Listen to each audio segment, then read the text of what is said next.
Hello, hello, hello mga engineers. Welcome. Nandito ka na. Nangangalahati ka na dito sa ating unang half. First half lang. Kalahati lang ng first half ng ating pre-refresher. Ayan po. Ang problem natin ay probability.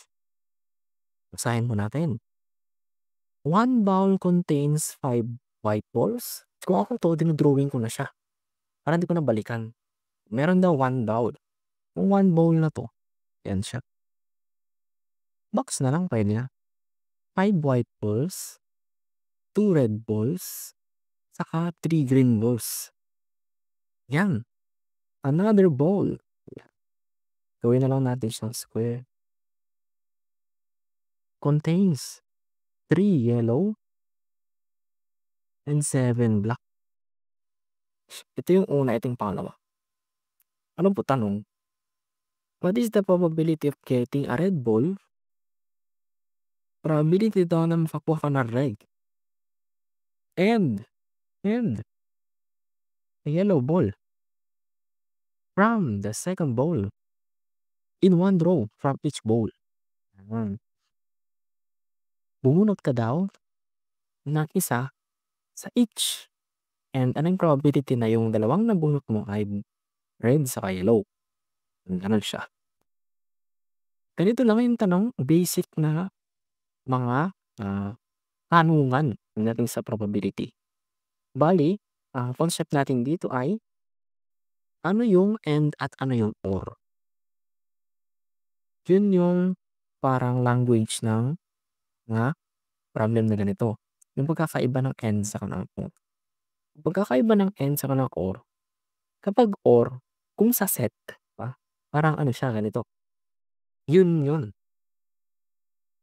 Meaning, i-add mo yung elements na lang sa kasi huwag na set. Hindi maguluhan. Meaning lang ng or, i-add mo. At meaning ng and, i-multiply. Ganyan siya. Po. Meaning, kunin natin probability na makuha yung red sa first. Probability na makuha yung yellow sa second. And multiply. Ayan. And is multiply or is add. Po. Ganun po siya. Ano po yung probability? Yung probability ay yung gusto mo over lahat ng options.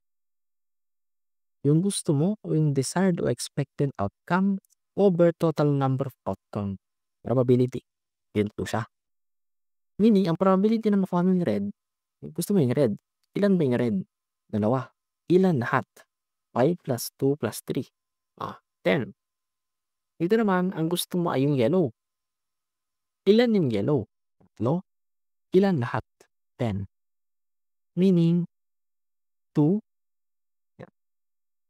Parang wala kasama. Ayan, sige. Pag-multiply natin. 2 over 10 times 3 over 10 or 6 over 100. Pwede natin i-lowest term. Divide tayo ng 2 both sides. Magiging 3 over 50. Yun ba yung sagot? Yun na po siya. Basta ang tandaan lang po, kapag and multiply, kapag or ay addition. Okay. Pagpatuloy po natin ating discussion. Thank you po.